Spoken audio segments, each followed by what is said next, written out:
La historia del narcotráfico en Colombia empieza en los 70 en la costa Caribe, principalmente en La Guajira y la Sierra Nevada con la denominada Bonza Marimbera, que consistió en el cultivo de marihuana para exportar a los Estados Unidos, valiéndose el contrabando de la ingenuidad de las autoridades aduaneras de la época. Este periodo se extendió hasta mediados de la década debido a que el consumo de marihuana en Estados Unidos empezó a disminuir producto de la popularidad que empezó a tener la cocaína para 1977. La marihuana en el país había pasado a un segundo plano y la atención de los narcotraficantes se centró en el nuevo oro blanco, la cocaína. Cocaína inicialmente se producía en pasta base en Bolivia y Perú. Para entonces Colombia solo era un punto de tránsito en el negocio, pero en tan poco tiempo se empezó a refinar la pasta y nacieron los primeros cultivos y laboratorios para procesar la cocaína. Pablo Escobar es el narco colombiano más conocido en la historia.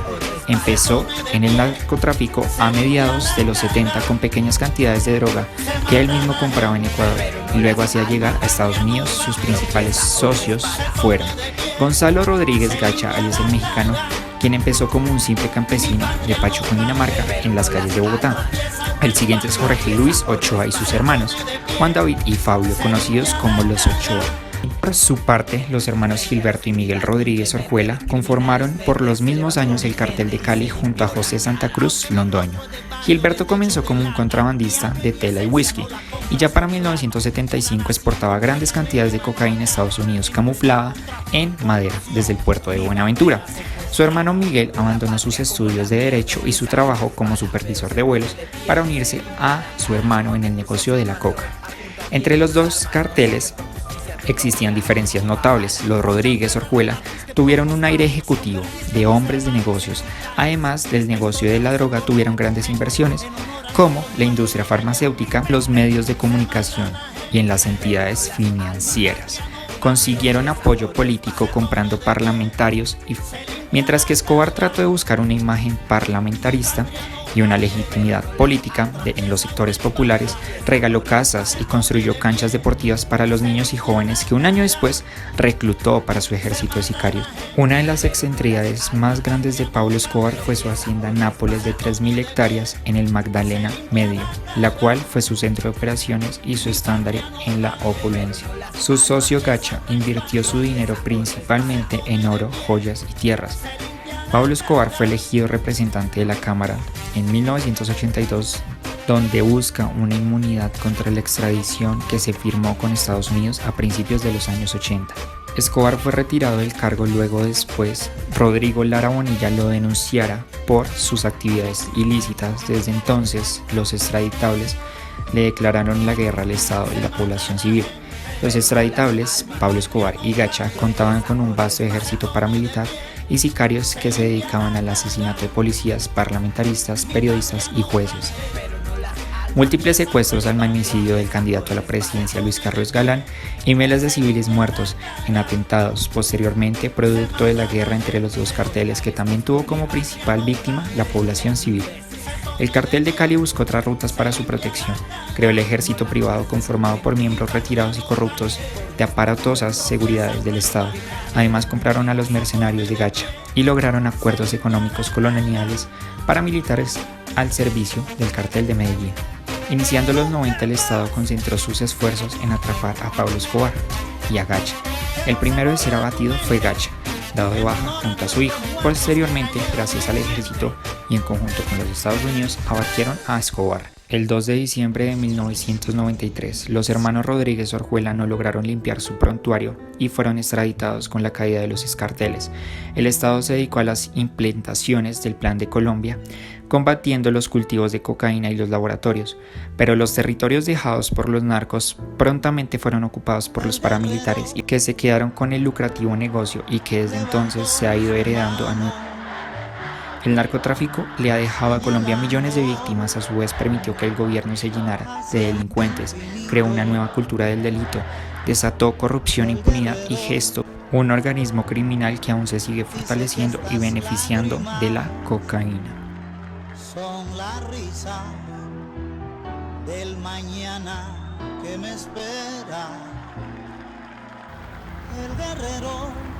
A ver, mi nombre es Aurelicia Acosta.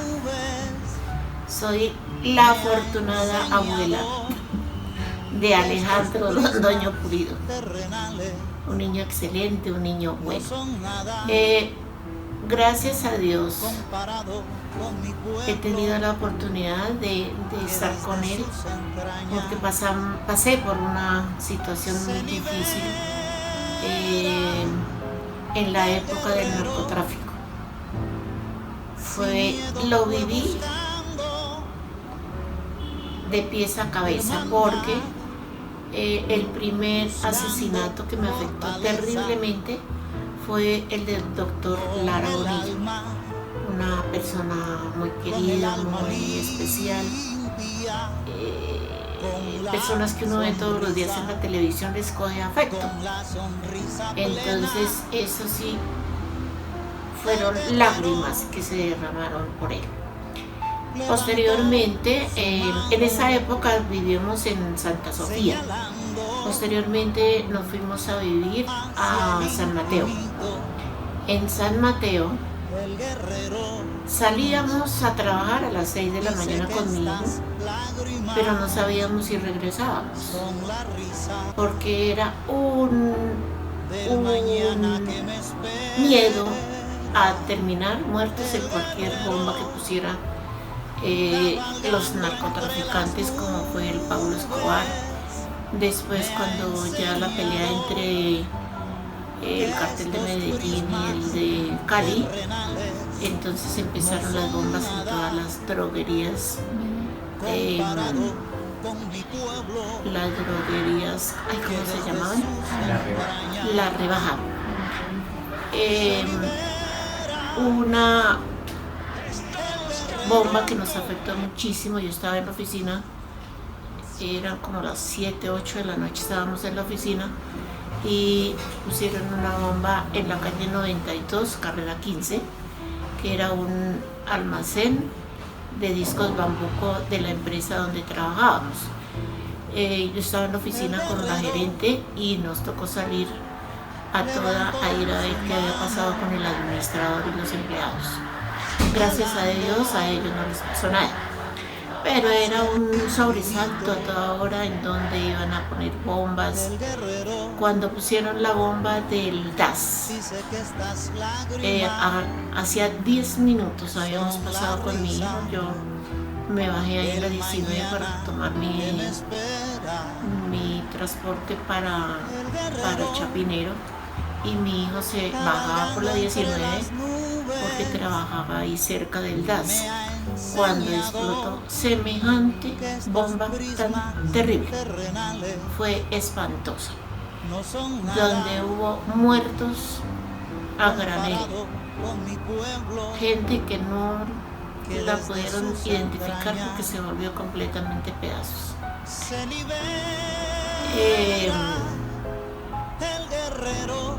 Bueno, otro tiempo que fue,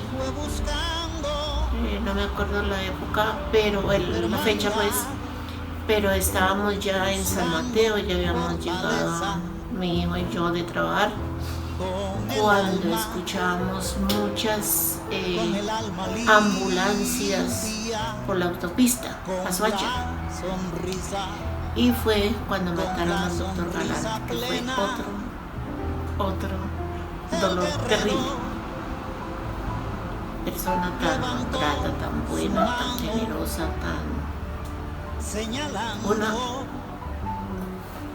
hacia el infinito, el guerrero dice que estas lágrimas, una persona que de pronto iba a ser un buen presidente, pero ese traidor del Santofimio que vivía en la política,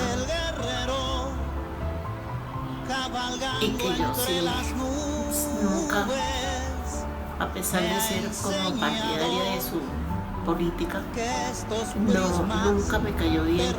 No sé, había algo en él, y ya él estaba involucrado en la muerte del doctor Galán. que desde sus entrañas Y fueron lágrimas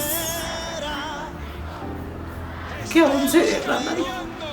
La conciencia del pueblo colombiano necesita y lo requiere para progresar en verdad, para adquirir dignidad, para adquirir plena conciencia de sus derechos, para no ser una nación marginal, secundaria, para que no le vuelva a dar vergüenza a ningún colombiano al presentar el pasaporte de su patria.